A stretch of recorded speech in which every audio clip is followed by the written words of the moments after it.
I will go on with a panel discussion. Please welcome our panelists, and that is Professor Jan Mertens from Scientific Director at Engie, and he worked together with our keynote speaker, Konrad de Bakkere, on this symbiosis between energy and chemistry. Also, Silvia Lenaerts, Rector Magnificus of Eindhoven University of Technology, and please note that she's the first woman ever to hold this position at a technical university in the Netherlands. Then also Stijn Peleman from one of the first startups in Blue Camp called Helix. Also Andries, CEO of VLAIO from the Flemish government. And also Stijn van Lierde, New Technologies Advisor at ExxonMobil. Give him a warm round of applause for my panelists. Come forward, please. Let's have a seat. Jan, you can sit with me, very close to me, because you work together with a professor. And then Stijn, yeah, Mark, you can sit there on the second chair. Yeah, I have places. You can't sit wherever you want. And then Stijn, yeah, you can sit there. Stijn, perhaps I start with you, because the first question would be very simple. We talked about ecosystems, about collaboration, about the danger of China. The red danger is back again. So let's start with innovation in Europe. Where are we now? And what's the current investment climate for innovation within Europe? Okay, let me try to do my best. First of all, I would like to start with a disclaimer. I mean, the keynote was absolutely, I mean, all speakers were excellent, but the keynote was absolutely spot on. And there is probably not going to be one sentence in everything that I'm going to say today where I could not refer to that keynote. So having said that, I don't have to do it now 20 times during I think the global society is facing two main problems, coping with two main problems. First of all, we see a year-to-year increase in energy demand, which is okay, and which is driven by the fact that the economy, the global economy is growing, and because more and more people are getting a better life standard, I mean, their life standard is getting higher, they get a better prosperity, which is all good. It's okay when we can deliver it. Yes, exactly. Second problem we are coping is we need to go for a decline in CO2 emissions. That's a difficult combination. So to do that, we need lots of investments, you need a lot of money.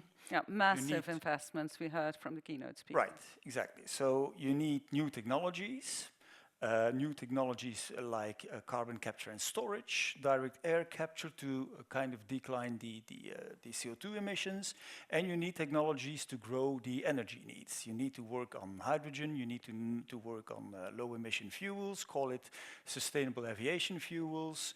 You need to develop new types of batteries to cope with that problem. Now, if you want to do that and you want to invest in a particular region in the world, you need the support of your region. And what do we see? It does not happen in Europe. I mean, ETS, ETS2, CBAM, CSDDD, I think that 90% of the people in the audience now know what I'm talking about, right? They're not helping us. So the policy framework is not just the framework we need, and it's not the framework we see in other regions like the US, Singapore, China. So Europe is not really a region, they're working not together, then it's the national governments are saying something. And national and European, because the national European government is asking in this too much. particular case is asking too much. Okay. It runs people crazy, and I think people like Steven, it gets them crazy, right? Silvia, you are jumping on him already. Yeah, so because you want to react. I'm always more positive and see what we can do. Because just an example, in the region where I am, Brainport, there was an investment of the Dutch government of 4 billion in infrastructure, in housing, in healthcare, in schools, 450 million for education, and all 25 municipalities work together. And if we now, in the chemical industry, Belgium, the Netherlands and Germany, you saw the dots, if we would completely align our national policy to European policy, put the investments in infrastructure, in talent, in what we have at our fantastic universities, together with the roadmap of Catalisti, We can wouldn't say accomplish something. yeah, we can do a lot, but we are not aligned. Each country is doing his or her own thing. You can also see it in the Einstein telescope. This is a large project between all different countries. It's very difficult to put people aligned. That's what you're saying. But Yeah. if I can just add one more thing. I mean, another thing that where we do not get the support, I mean, the European Commission is not technology agnostic. They are not market driven. They decide for us which technologies should work. It's never going to work. Let the market decide what needs to be developed. And that is a real problem. Yeah, it's a very clear thing. But Mark, I want to know what you are thinking about it. He says, well, the governments are taking the wrong decisions. It's not focused on the market. I think that a lot of things have to change at the European level, especially, and also at the levels of the member states and the regions. We know all the problems with European regulation, which was well meant, I think. Everything has a good purpose, but then when it comes to the industrial reality, it does not work out. Did we exaggerate then? We have then? to Did we exaggerate? Exaggerate, going too fast, making not technology neutral, some ideology which was coming into the legislation. I think that analysis has been made. I think it also has been made at the level of the European Commission itself. The same is true at the level of the member states, and especially of our own region, Flanders, which the problem of permits. A lot of companies who want to invest and have problems to get the right permits, or the permits are given, but they are not sure because you can have lawsuits against it. So I think we know all that, but maybe adding some positive, I think we can all agree that a lot of the problems that we face now as a society, as an economy, at world scale level and at regional level, the answer is innovation. Yeah. And the good news is we are good at innovation. Our universities are. But will we be good at innovation in 5 years? I think so. Innovation is still going stronger and stronger. If we look at the chemical industry we are discussing today, and we look at the files that we get at VLAIO, the projects that companies ask us to co-fund. More and more, it was more than 70 projects we were able to fund last year. It was a record high level. And the chemical industry in Belgium is a champion in innovation. 3 billion euros a year more than 3 billion euros a year is invested in R&D by chemical companies in Belgium. They're working together with universities. We have Catalisti. We have, and this is also true in a lot of other member states of Europe. This is not just something we do. The problem is there when R&D ends and when the next step is put. That's what we are discussing. Scaling up and making the investment decisions. We see that a lot of ideas are in the pipelines of our companies. A lot of companies have ideas, have projects. Sometimes they have got funding from the European Commission. They have permits, but they are waiting because of the whole climate is not certain and enough. That makes that at the end we are waiting for Godot. But perhaps I look at it from a perspective from a startup, the Triple Helix. I hear positive things as well, what Mark is saying. But are we ready to cope with the Chinese? Because that was a very clear warning that I heard from Koenraad de Bakkere. It is driving me nuts indeed. So China wants to dominate and will dominate probably. India will take over some areas from China. They will dominate. And can we win on economy of scale? No. Just purely on demographics, on political system, on societal pressure? No. So the solution that everyone comes up with is innovation. But that's a very broad topic. That's the same as Mark says. And indeed, we are good at, let's say, the first stages of innovation. We have a lot of support for it. We have a lot of talent. Our educational system is still very good. But there's a couple of things missing as well. So we need to somehow project innovation in a way that it is something that we can do better than the Chinese, the Indians, and so on. And where do you see the bright spots? They're also innovating. Where can we do that? Well, if you look at what the market is like here in Europe, it's very complex and it's very fragmented. That's typically not something that economy of scale type businesses or countries like to do. So as soon as you have a little bit of couleur locale required, it is something that we are at least a little bit more competitive. So we need access to capital markets because we don't have it. Certainly not in Belgium. It's very small. It's a very We small lack a bold venture capital Where do you market. find capital What to are you take saying? risk? Everyone buys an apartment or real estate in Knokke, but not industrial investments. We do a little bit of investment in AI indeed, but it doesn't move the needle. And in order to do these things, the things that we require, you need millions, not a couple hundred thousands. Yeah. Plus, we need a mentality shift. We need to be ambitious. We need to be bold. We need to work together in the value chain with big companies that are also willing to work with these startups, because sometimes it's a little bit, Yeah. what's that all about? It's Yeah. too small, it's too, we'll see what happens afterwards. We jump into that one later, but first I come to you, Jan, because I hear that we have a lack of a bold venture capital market. How do you look at that? I'm not sure it's always about lacking of funding, at least when we talk about innovation. I can give a few examples from what we lived through at Engie, where we had a few innovation funds, meaning millions. Millions, yeah. I wish it was. We would love to have billions, it was a millions. couple of dozen millions, and it's not only us. I could also give the example of ArcelorMittal with their steel and all, where the EU gives money, we get the money is there to build a project, but then in the end, it's again, and it's mentioned by Koen, but also by Mark and others, it's actually the regulation that, so it's about giving money and then killing your own baby because you think, and we need more, I think it was also Thomas who mentioned, we need a bit more flexibility, especially on pilot projects. I think the overall end and the Green Deal, it's great, and that's where we should, of course, move towards to, but we should be a little bit more flexible on the way there. And this is a mindset I think we need to start changing. Flexibility, is that one of the problems that we are facing, Silvia? Yeah, and also being bold and ambitious, because I fully agree that it's not only about money. And maybe we can start what we can start doing regionally, build an ecosystem so that we can start doing already the things that we can do. Because if we align our strategies and really think in value change and build a lot of the customers and the suppliers around our net, we can start already doing things.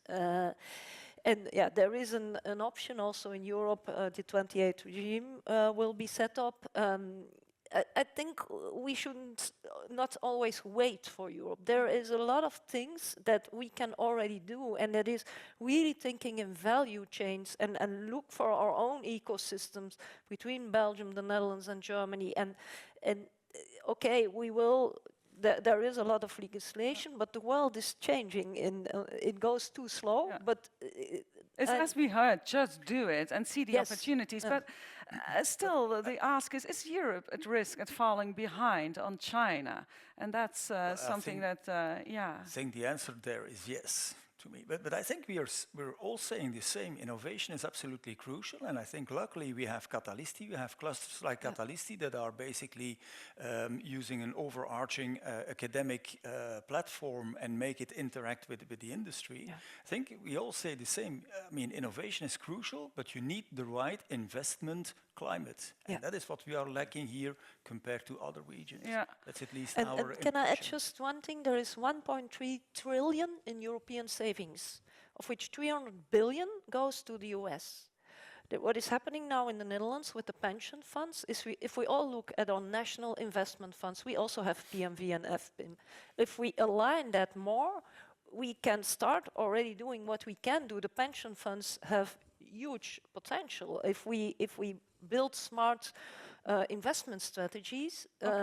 I see some hope coming up. I like that. What are the bright spots, Mark, when we are looking at technologies where Europe and Flanders are still leading? Well, what we are seeing now is that we are doing rather well in circularity, also circularity of the chemical sector. We look at the investments like your company is doing at NextGen. NextGen, I think every week there is an announcement, positive news, a company making a final investment decision. That's what we need, final investment decisions. Not maybe we will invest, but we will invest, and we start the thing. A lot of you and your colleagues are making that decisions right now, and that's, I think, why NextGen in Antwerp, where we are here, is becoming a success. And they are most of those companies are working on circularity, circular chemical industry, and the circularity of plastics, and also making use of other materials than fossil, like biomaterials and things like that. That, I think, a cluster is coming to existence. And I think when we are organizing a new cluster also in the chemical industry in Antwerp, in Belgium, in Europe, I think we can be strong on that point. With respect to the Chinese, I think we don't have to talk about the Chinese danger, because danger is something we are afraid of. And when we are afraid, I think we are not doing nothing at all at the end. I think we should learn from them. They are very daring. They don't wait. They see that, for example, electric cars is the future. And I think our companies in Europe have said, okay, the electric cars is the future, but let's wait a moment, let's lobby a bit that we can making it not going so fast. And then the Chinese are coming with all the electric cars, and every say, why couldn't we do that? They have another kind of government, of course. That is true, but I think they also have another kind of companies as well. So I think companies can appoint to the government, and government to the companies, and everyone is waiting for everybody. I think that's not a good idea. I think we have to dare more like the Chinese and say, if we go for something, we go for it. Jan. No, I think I wanted to react on the cars, because there it was clearly innovation, because in fact the LFP batteries that China is now having in all their cars, it was actually one of the main patents was an American one, a spin-off of the MIT. So the US had the patent, it didn't work. They looked for higher energy density cells, NMC, other tech, because it wasn't good enough. So they sold the patent to the Chinese, and they just said, okay, we know it's not good enough, but we'll still do it, and we go all the way. So it's this kind of mindset, I think it was also mentioned before, of we know probably it's not the best in the world, but we'll still develop. What do you think that makes us so slow? And so we are too careful, we are... what is it that it makes us so, slow? Yeah, I think we are. Maybe also because I'm partly in the university as well. If I look at the students here, or I look at the students at places like MIT, I mean, we are so risk averse. I mean, the student, before he has graduated, he has his own startup. It's this entrepreneurial mindset. We are very daring to oversell. We don't like things like that. It's the mindset. I see you nodding. Absolutely. And if you see the entrepreneurship, we really have to stimulate it much more, send them out. We have student teams, and they build companies, and they do it after their bachelor, and they get support from the other companies in the region, and then often they don't come back to university anymore. But that's perfect, because maybe they have more added value by go. And we should stimulate that much more in education. Stijn? I think there are two things. There is indeed, like you say, there is the risk aversity. We are very, very scared of taking risks. And the second thing, and I wanted to say something, and it completely escapes my mind. Oh, yeah. I'm going to Steve and come back to you. Blame the age. I will come back on no it. problem, Steve. So can I just make a comment? If we talk about innovation, we need to be specific. So there's innovation from existing companies, and a lot of things are happening. The big players are doing the work, doing the investments, and so on.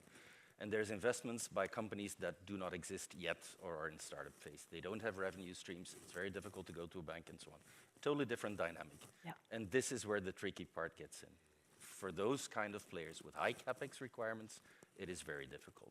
We do need something. If you talk about the technology and the regulation, we tend to put everything in a big bucket. But if you talk about chemical recycling, for instance, it can vary from left to right in enormously different technologies. And investors, they don't do the effort or know the technology enough But they hear something, that's the statistic, And they jump statistic into is it. bad. Yeah, so, or not. Forget it, we're going to do something else. Yeah. That is something that we can work on, and also on the regulation side. Let's move to the second thing. The fear It of came back. Yeah, it came the back. fear of failing. Yeah. Yeah, the So fear of failing. We are so scared of failing, whereas in other regions, like in the US, it's just part of the game. It's failing forward there. Exactly. Yeah. You start something up, you fail, you learn about it, and you Yeah, start well, something it's else. typically That's for it. our region, of course. We are Yes. killing people who are Correct. failing. Okay, but let's move on to this part of collaboration, because we were talking about collaboration. It came back in almost all of the keynotes. You can't do it alone. But how should we work better together? Because I see the attempts, and everybody is saying it, but you should do it. Jan, perhaps I ask you this one. Yeah, no, well, I think especially between the energy and the chemical sector was also the idea behind the paper that we wrote together with our scientific council, and we did it for the chemical sector. We've also done it for the cement sector. I think we don't talk enough yet to each other. I'm very happy to see, like in Moonshot, that there is a mod 4 where there are discussions between the energy and the chemical sector. So it's starting, but it's only just starting. But how come? Because it's to me it seems stupid. You know those ecosystems are crucial. Why aren't you talking more to each other? Yeah, Mark. I would not be so pessimistic on that. I think we are on cooperation and collaboration in Flanders. We are doing rather well. Thanks to, we have spearhead clusters. We have 7 now. One of them is Catalisti. Catalisti, I think other regions, we were in Germany last week with the Minister President. We talked about the spearhead clusters. They never heard about that in North Rhine-Westphalia, about cluster policy. And they were inviting us when we explained what we are doing with our spearhead clusters, like Flanders Food, like Catalisti, Flux 50, and the others. But not only the clusters, making that companies and academics work together in certain projects, even when they are sometimes competitors, but also clusters working together with each other. We have the inter-cluster projects, because if you want to make a new recycled packaging for food, then Catalisti have to work together with Flanders Food, because the two kind of companies, the two value chains should work together and should understand each other's So we needs. should, in order to upscale innovation, we And the should same is upscale true, if our I cluster system. may end with Moonshot. With Moonshot, Moonshot was I think, a very strong initiative 5 years ago from Wouter de Geest and others to say we need new knowledge if we want to be net zero at the chemical industry and the steel industry. We can use existing technology, and we should, but also there are things we do not know, technology that not exist, and we have to work together with the academics. Still. And they succeeded.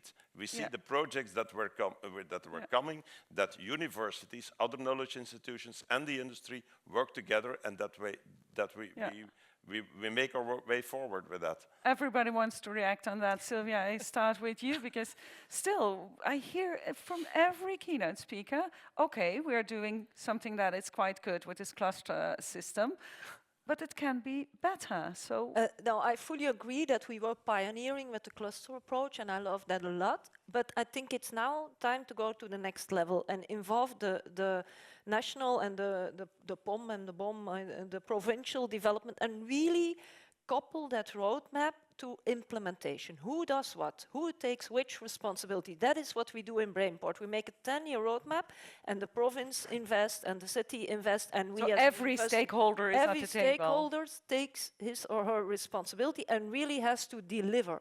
And there is a kind of really triple Brainport development, triple Helix monitoring, and we all have to take up our also the knowledge institutes, the hogescholen, the industry infrastructure itself, of the universities, infrastructure of the companies, is put open, so to stimulate startups and scale-ups to work together. And if you really not actively work on the connection in the network, it always gets lost. So you really need a network connection that continuously cares about the public value versus private profit. Else one company takes it all, and the ecosystem doesn't live anymore. And so that, I think we have very nice things, but now couple it to investments, to infrastructure. And then we can go the next mile. Yeah, certainly if you're working in the area of circular economy and circular material flows, by definition, this is a value chain concept. You have to close the loop, so you have to work together as a value chain. We do see that sometimes transparency can help, a little bit of more transparency. And we also see, despite the willingness to work together in the landscape, that sometimes there's parallel initiatives popping up that you ask yourself, was this necessary? Couldn't we cluster? Couldn't we And do that together? This is not just sub-regional in Flanders. This is also happens with the Eindhoven region, the Rotterdam region, the North Rhine-Westphalen, because they're actually our neighbors who run into the same issues. And if we talk about China and India and so on, well, the last thing we need to do is compete with each other to fight them. Sure. That's not going to work. So, and last week's mission to Germany was actually reinforcing. Who should take the initiative there? Who should see that there is an initiative popping up? We will take it and bring it together in this ecosystem. The entrepreneur, if he doesn't do it, then he's doing a bad job as an entrepreneur. But it can also be someone else who takes the lead and says, "Did you talk to that person or that instance?" It's a responsibility of all stakeholders. It's a mindset of everyone helping everyone because we need to get somewhere. Yeah. Otherwise, Jan, you wanted to react? Yeah, no, I wanted to react maybe to Mark's again, how we were saying that and indeed they were doing a good job in collaboration between different companies at the lower innovation. But I do think at at ExCom levels of big companies, I don't think they talk enough to each other. No. Like when we presented this study to our ExCom, and we were saying that biogas, it's a really good feedstock to make chemicals and plastics, there was not one of on their mind. I mean, we're so focused on energy, and we think everything is burning, and it's not about materials. The same happened when we talked to Umicore. I mean, we have a lot of PV panels, things. We should talk together. We are part. It's not happening enough. That's this mind shift. And we should build pilots together and share the risks together. And that's not happening enough, I think. Yeah, Stijn, and then I come back to you, Silvia. I think to create new innovation or to come to new innovation, there has to be a cooperation between three platforms. There is the knowledge centers, there is the startup scale-ups, and there is the industry. And then there are two conditions that need to be met. First of all, it has to make scientific sense, technical sense. Sure. Secondly, there has to be a valorization. I mean, someone has to be able to monetize the investments and make sure a new technology will lead to a market that fits with societal needs. If you look at the knowledge centers, I mean, Catalisti is the perfect cluster to do that. I mean, they bring academia together and research centers. You get the VLAIO funding. Thank you very much for that. For the startups, scale-ups, you have the incubators, the accelerators like Blue Chem, Blue App, Next Gen Demo, call them. All good things. And if startups, I think, want to get noticed, then they better get part of that kind of ecosystem. Right? Yeah. Right? But innovation is not everything. You need, and I keep on hitting that nail, you need the investment climate. And that is the region that has to shape that. I think that is basically the whole thing. Sylvia, you wanted to react? Yeah, I fully agree, but it's who is going to connect those strong regions in Europe, because a startup will not do it, and a company, it should be a kind of public actor, because if you don't work actively on the connection, I fully agree, companies don't know from each other what they do. And if I see what the efforts are that we are doing in Brainport to connect those companies, to help the startups scale up much faster and better, you really need to work on the connection, because companies often don't know from each other how they could reinforce each other. Sylvia, do you look at the government or at the European level? How do you see that? I think it's a public actor who has to do it. Public. I'm looking to you. I'm looking to Mark as well. It's your duty. Mark. It's your call. I think it's very important to understand that innovation does not stop at the border. Not at the border of a region, of course. We heard the good example, but it's a rare example of companies of Wallonia and Flanders working together. And we have systems to co-fund. We have a good cooperation with our Walloon and Brussels colleagues. There is no problem at all that we would not talk or don't know each other's systems. But of course, also the border of countries. And I think there is a lot of European networks coming up. We try to connect our companies, especially our SMEs, to get them in consortia where they can also meet people of bigger companies, which are not situated here, but in other countries. Very important for SMEs that they have connection with those consortia, also with the European research networks. But I think we also should look to the spearhead clusters there, that they form clusters of clusters. There is, of That the course, spearhead clusters from each company or country work from together. Flanders and from the Netherlands and from other countries, that they know each other, that they also connect, and that also find ways to improve each other and to join forces. Yeah, I think Steve, perhaps I an can ask the important same question to you. When you look at an ideal incubator model and you want to accelerate, what do you need? Like for instance, Bluechem or yours, Triple Helix. What do you need from a government or from industrial partners to be able to accelerate? Let me say, what we have now is obviously you need room, you need lab equipment, you need to put it where it's permitted. But on top of that, you get credibility from the sector, because you're sitting in an incubator that has a certain reputation. It makes it serious right from the start. You get to meet a lot of people from the government, from the sector, from big companies that frequent this building a lot. So you're taken up into this ecosystem. It's your role to go out as well, of course, and to look for the different connections. I don't think we need more connections or organizations, but perhaps a little bit more transparency and an agenda of these organizations to work together on a more, let's say, international level. And where would we put this agenda? Where could we see the agenda? Because you have to find it somewhere. Well, that's actually a couple of dashboards in the entrance of the building. What are you guys working on? That would help. Who's sitting here? That would help. Yeah. I mean, it's very simple things. You have to open your eyes.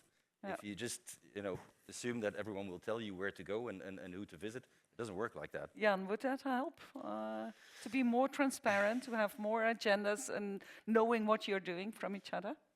Yeah, probably, but I think there's also, I wanted to, because I'm reading the question again together, so we've talking between companies, but there's also something to be done with the public, I think, because the public also is quite conservative in Belgium, in Europe. We don't like new installations, certainly not chemical or even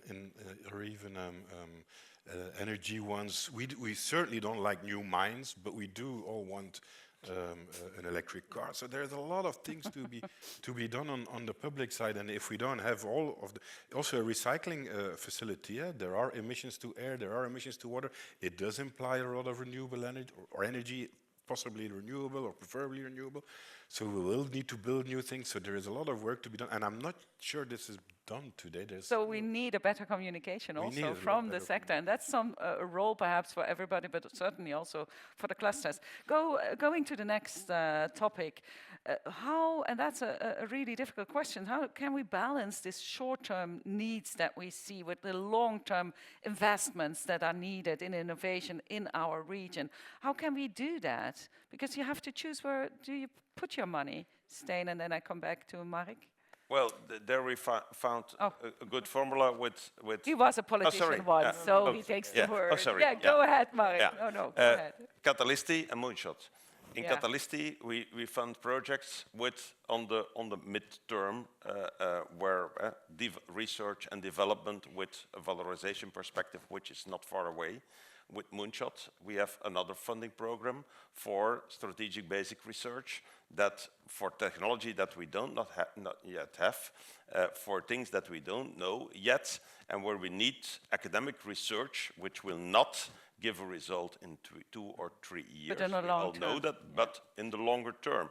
But there we made a choice to do not the one or the other, because I think we have to be aware that a lot of technology that we now have and that we benefit from was the result of investments that were done 20, 30 years ago, like the COVID vaccine, which we all benefit from, helped us out of the COVID crisis, but it was the result of investment decisions that were taken at some places like 20 or 30 years earlier, and that we didn't know at the time what were coming out of that. But at the end, the COVID vaccine was the result How of do that you kind make of that research. choice? Because it's difficult. Where do you put your money? It's difficult to choose that. Yeah, Because you don't know what's coming. Yeah. I think we have systems for that. We have evaluation procedures, and we have, of course, for like the Moonshot program, we always want the buy-in of the industry. So Yeah, there is a that's an lot of important point. interest, of course, for the funding of the Moonshot program from labs and academics and professors who say, give me the money, I can do that research. So we have to make choices. Of course, the scientific seriousness of the project is very important, but also is there a buy-in of the industry to do at the end something with it and to cooperate also within the project? Stijn, we need the buy-in from the industry. That's a good one, I think. Yes. From an industry point of view, if you're talking about investments, long-term investments, we are talking about mainly three things. There are more, but basically three. Cost of the energy, cost of employment, and the framework, as I call it, the policy framework. I mean, on the last one, I've gone probably too much into detail or enough into detail. Cost of the energy. If you look in Europe, for example, depending on how you calculate for the CO2 that you pay for, energy is between but we've seen that in the Draghi report, 3 to 6 times as much as you pay in the US. That's a disadvantage. That's a huge disadvantage, particularly for chemical industry. That is a very highly energy demanding sector, so it is definitely important. So then, and to a certain extent, this is driven by the policies. I mean, I called it ETS, ETS2, CBAM, CSDDD. It's all mechanisms that make you pay for the CO2 that you emit, and there is nothing wrong with that as long as we kind of extend that to all the regions. And that is something that is to a very high extent going to determine the appetite to invest in the region. That's basically what it is. So buy-in from the industry is there on the condition that we meet all those conditions, and we are not particularly helped a lot at this point in time by the region. Steven, when I see that Moonshot Flanders, for instance, invest at the beginning of the industrial funnel, and the discussion sometimes is, do we put too much money in it at the beginning of the funnel? How do you look at it? Is it a good idea to reduce sources there? No, I don't think so. It's about ambition. It's not about where do you put how much money percentage-wise in terms of TRL level. It's about what will the world look like. You formulate an ambition and you create a pathway that gives you short and long-term objectives. And then you allocate the resources to those. And you cannot expect overnight that a company that invests 1 or 2 billion into a specific capex to change overnight. But you do have 80% SMEs in this economy that can change quickly. Or you have startups that can do part of the work to allow for this transition to be realistic. And that is something that we need to work on, but to keep absolutely the level of ambition as high as possible. When I hear him talking, it sounds so easy. It sounds so logical. Jan. No, I think we certainly have to keep initiatives such as Moonshot, because let's be honest, if you talk about scaling up higher TRLs, although 15 million is a lot of money, if you want to do a pilot at scale, 15 million is not enough for even one pilot. So if we would transfer money from big scale up, we would do nothing anymore because you wouldn't do proper scaling up and we would not do large scale innovation. So I'm quite in favor of certainly keeping both, because there's a factor at least 10 in the money that you need between both. Yeah, Mark. Not forget that it is not always that Moonshot projects only give a result on the long term. We already have seen that spin-offs are coming out of it. That 2 weeks ago, a new spin-off was launched, researchers of KU Leuven and you again together, making a new company after participating to 2 or 3 Moonshot projects and doing something. It was about chemical recycling. It was not a competitor, I think, but they say, okay, we can do something.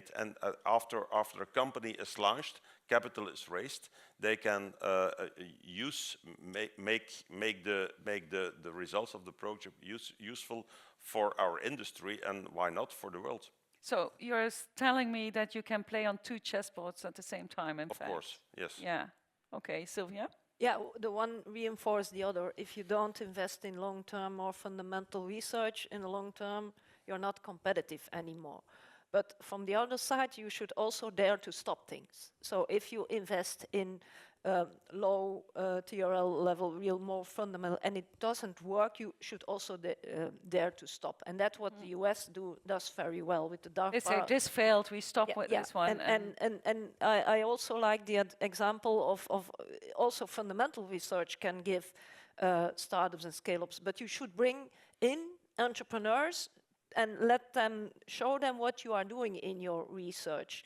Because we have also the pathfinders in the European EIC, there you have Transition Accelerate. And one of the things that happens in the past pathfinders is that entrepreneurs have a look at it, that you can get a booster for somebody else to take it up and to bring it into business to scale it. And we often think that one person has to have all the skills. A good researcher is not a good entrepreneur. And we should really be very clear that the entrepreneurs innovate and bring them much more, connect the different fundamental projects to entrepreneurs, stimulate the entrepreneurs, make clear roles and responsibilities, and then really the long term can also feed sometimes the short term. But if you don't invest in the things where you don't know what will come out, we will stop being innovative. And then one last example is nuclear energy. There is now more investment from private money in nuclear than from public money. So companies believe in it because, of course, they need the energy. Yeah. But if we wouldn't have invested in nuclear fusion in all kinds of new things, a good example. So we need both. Absolutely, and I think, and I want to come back to my first remark on the investment, the capex, the capital markets, and so on. Instead of shuffling the resources from left to right in terms of maturity levels, it's about at one point finding access to the capital market, because then the budgets will go up, of course. And you can do a lot more if you then incorporate the role of the capital market. We have PMV, FPIM here. We have InvestNL in Holland. They're doing a great job, but they're not supposed to be the lead investor in most cases. So then you need the capital market to jump in. And this is what the US typically does well. And we need to adopt a little bit more towards that kind of ecosystem. That's all. What struck me in the Q&A from the audience was one of the questions, I think it was the second one, that they said you need a balance between those startups and those companies that are established companies. And that's something perhaps that we have to keep in mind as well. Yeah, Marek, you're laughing. Yeah, of course. Yeah, they need each other. I think big companies need startups. They bring the new ideas. They dare things that are not dared within a big company sometimes. But of course, bigger companies are often, mostly, the clients of the startups. So that they know each other, that they work together. I think that is also, and we talk about cooperation between the universities and the companies, cooperation between companies of one sector or more than one sector, but also there is the cooperation that is needed between experienced people and young people, and also experienced companies and young companies. I think this is very important also role that a spirit cluster can play. It doesn't cost anything, but if you have an offtake commitment from the big industry, it reassures your investment crowd. It doesn't cost anything. Yeah, Silvia? And that can be very simple. What we do, we have double appointments. We have a lot of people from industry who have 1 day a week are at our university. And they can really help ideas to grow and to help the researchers in letting go and let the real entrepreneurs take it over. And there are very simple things you can do, and that is the core of what an ecosystem should be. So the importance of a real ecosystem where there is real true collaboration, people know from each other what the long-term roadmap is, what the infrastructure is, what the talent needs are, then you have a real ecosystem. And I think we should do more efforts to build that chemistry ecosystem. Chemistry ecosystem. Together with energy, Yeah. of course. And then we come back, Stijn. Well, and that is exactly the importance of what I was mentioning.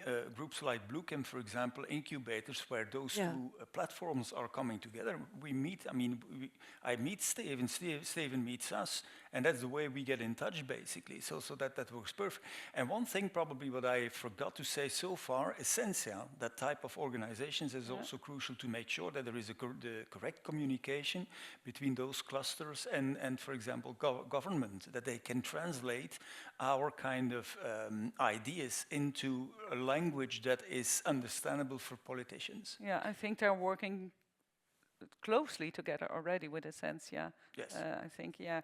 Okay, let's go to the fourth topic, and then I come back to the keynote speaker, what you are working on as well, decarbonization, which is key for the coming years. And what are the hurdles when we look to the need to overcome for successful electrification of the chemical cluster here in Flanders? And perhaps, Jan, I start with you because it's your No, domain. well, yeah, I think it's a very interesting question. Of course, electrification for the energy part is crucial, and I think we have a good idea how to do that. We know how to get access to renewable electricity.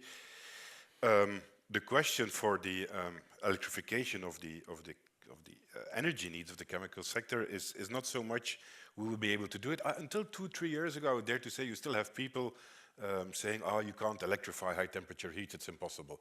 I think that's beyond us now. I think we know that we can electrify. So it's not a technical question anymore. It's really about having enough renewable electricity and having the grid, and Koen also mentioned having the grid being able to, if you want to electrify a cracker, it's 1 gigawatt, it's 1 nuclear power plant. You need just to electrify 1. Yeah, I understood that from Professor De Bakker, but he said it will be massive. When we want a grid that is capable, we need massive investments. Massive, yeah. And it's not only this massive investments. When I look at our politicians, they are looking for money now, or they found some money now. Where do we find that kind of money? And are we going to be in time? Yeah, well, where we find them, I'm not an expert in finding public money, so I'll leave that over to other people who have an idea on that. Mark, I will come to you again. Yeah, voilà. So, but I would dare, I do say if we already succeed in electrifying the energy need, it's not enough. We also need to think about the feedstock, and that is for me a much more difficult question. Where will we get access to this feedstock or sustainable feedstock? And now I'm talking beyond 2035, of course. And so, but we should start preparing that, and we should also dare to look at. And I think Thomas also mentioned it. Should we look into importing hydrogen from other regions of the world, as we are importing fossil fuel now?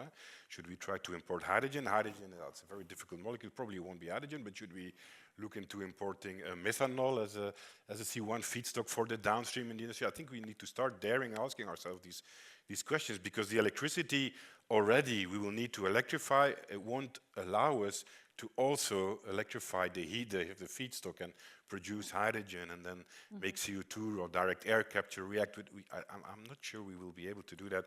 Maybe in Europe, but certainly not in Flanders. So we need to start preparing that, I think. We should dare to think further, I understand. Sylvia. Yeah, I would like once again to refer to the Netherlands. There are 12,000 companies waiting to get a connection to the grid because electrification went too small and the models were not right. So I think we also should keep our agility and think about storing energy in molecules, using molecules, building decentralized systems. We now at our campus have built a whole new electricity grid, including renewables, electrolyzers, but also hydrogen and other ways of being agile. And the energy shortage in the Netherlands will move to us. In Germany, there are also all the data centers. They need so much energy, and the heat of them we don't use for heat networks. So I think there is a lot to be done and to be integrated. But I understand that we need to fasten up, that we need to accelerate also on this level. So who should do that? Who should, because it's perhaps a cost problem, who should take the lead there? Difficult question, I know. That's a hard one. But I think we have a number of strong grid companies in Europe and also in Belgium. Elia is a world-class company, so they have a lot of knowledge, of course, and Fluvius also, of course. But the grid is not made for the new electric era. I think we all know that. The grid was built at a time when we didn't have the electric cars, when we didn't have the electric heating. Yes. So now we have that and we should use it. And now we need more electricity. So I think investment in the grid are crucial. Who should pay that? I think, of course, the electricity users at the end, or the taxpayers, but that's the same people and it's the same company. So all of us, we will pay all for that. And that at a moment where the electricity prices already are very expensive. high, And 6 times as high as in the US. The problem. So I think investing is very important, but also other things. Using less energy also. Investing in technologies that make us use less energy, producing and living more energy efficient. Sure. Recuperation of But that's lost for energy. the future. What Well, can we not, do now no, to get some technologies are already available now, not only to switch from gas to electricity, but also to use less energy. So I think at the same time, when we have to make the shift from the one energy source to the other, we also have to still invest in energy efficiency. And the second thing is making use of the grid in another way than we used to do.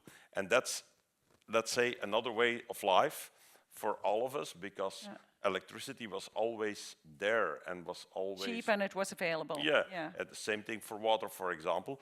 But and of course we should change our habits, our daily habits, all of us, Which at is home. really difficult. But the same is true for industrial companies. I think there is a lot of things to do to use the electricity when it is available and cheap, and not use it at other times. This is, of course, not possible for all kinds of industry, but we have a number of industries in the chemical sector and others who can do that, and they're working on plans to do that right now. Yeah. Jan and Stijn? No, I wanted. Okay, Stijn, go first. Well, this discussion is going beyond electrification only because I heard Jan say about molecules, for example, that we can make elsewhere where there is plenty of sustainable energy, solar energy, and I think that's a brilliant idea. I mean, we can make ammonia, we can make ethanol, we can make liquid organic hydrogen carriers, no matter what it is, and just ship it.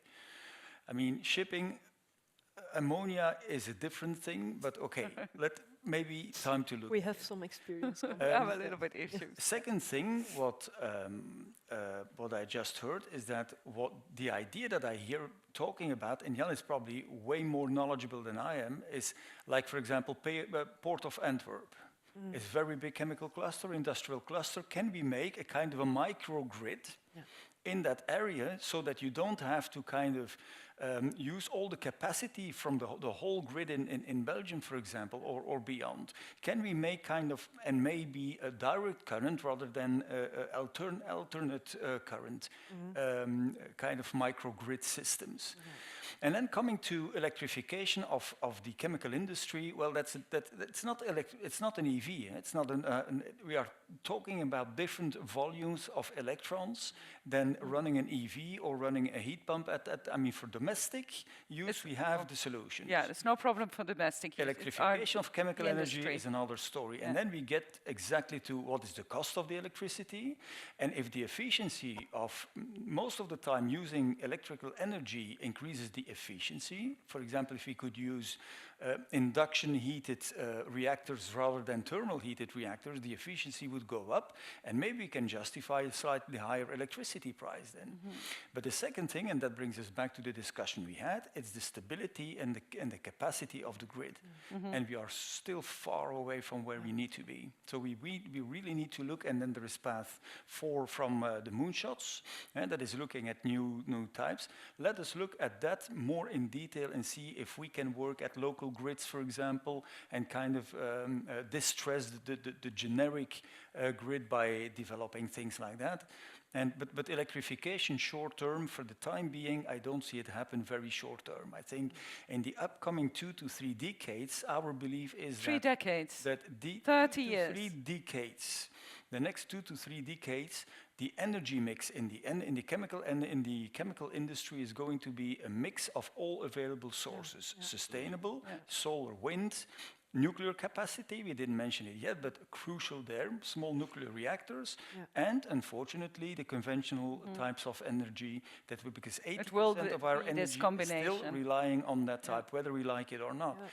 So we believe it's going to be a mix of the... First Jan, and then come to you. No, I think I wanted to summarize a little bit. We always talk about the 3 pathways, and Mark started with the efficiency one, and that's something we've started. Can we do the same with less energy? And then the second thing you should look at is, can I electrify something beyond our cars?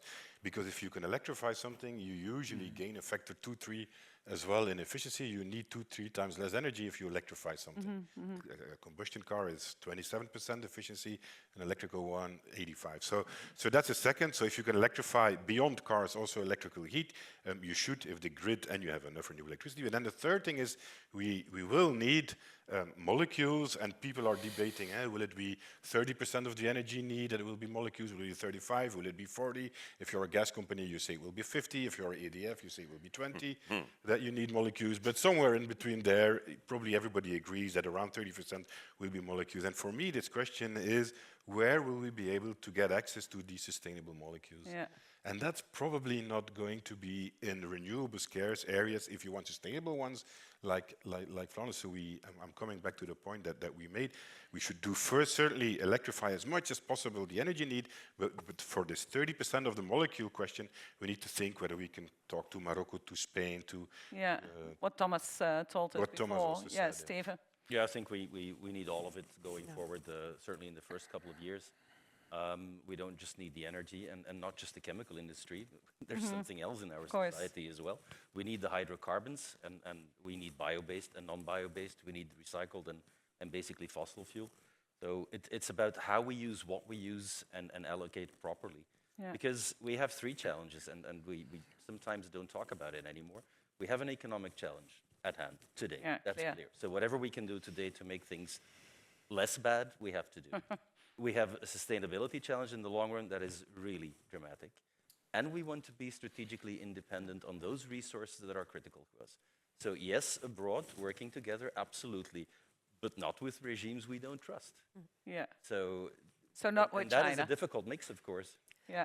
Very short. I want to, for me, the competitiveness of our companies in Europe and the sovereignty are now more important, even if we completely lose our industry. Where are we then? So first, competitiveness is really important, and which values change sovereignty can we build within Europe?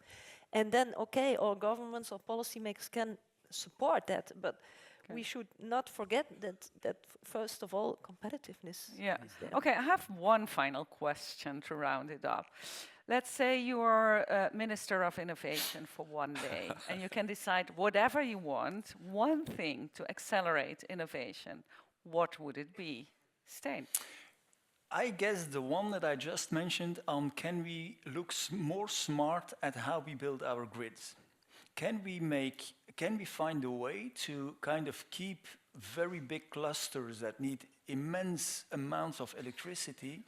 Can we kind of separate them or isolate them from the rest of the grid?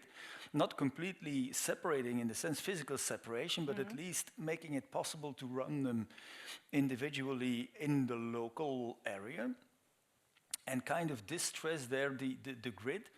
I think that is just one of one, the things. just only choose one. Okay. I have you would be a plenty good of them, minister, but you can choose one. Marek, that one then. same question. It's a dangerous question because actually the Minister of Innovation is my boss. I know. But if I was him, Let's go. I think I would even more invest in the ecosystem and the thriving of our startups, scale-ups, and SMEs. I will note it and send it to your boss. They need the support the most when they have no connection to European funds, to the VLAIO funds, to the funds of the clusters, and to the ecosystem and the cooperation with others. I think we won't have for a long time anymore the innovative economy that we still have. So I think this is what I would put emphasis on. You would be a very good Thank you. Minister of Innovation. Okay, same question. I would try to work on the maturity of the capital market and try to unlock all those billions of savings that are also in our economy. Yeah, good one. Silvia. I'm very much in line with Mark. I would really build on strong technology where we are excellence, build a joint strategy between Flanders, Netherlands and Germany, and invest in the ecosystem and the connection in strong ecosystems in Europe. We have excellent universities, but we also have excellent companies, and build on the strategy to connect these. Yeah. Clear message, Jan? Yeah, I think I would agree with that. I would ask him to come up with a communication plan also towards the general public, but also making companies talk a lot more. So some kind of, I don't think we need a new technology or something. We need to change this mindset, I think. Yeah, this shift in the mind shift that we need. No, you want to come Indra, back. can I You're just really say a politician. just I one can small see that. more? You have to change your job. And no, well, that's my wife. That's what my wife tells me too. But okay. But coming back on funding, subsidies. I mean, some people are really absolutely. They don't like it. Some people love it. I think subsidies and funding is okay and is absolutely a must as long as it doesn't take too long. As it is, if it's limited in time, a technology that is getting funding and subsidies and is not able to stand on its own feet within, let's say, 2, 3, 4 years, You need this is time likely frame. going to be a failing technology. Very good addition. Thank you very much. And with those words, ladies and gentlemen, give them a warm round of applause, my fantastic panel.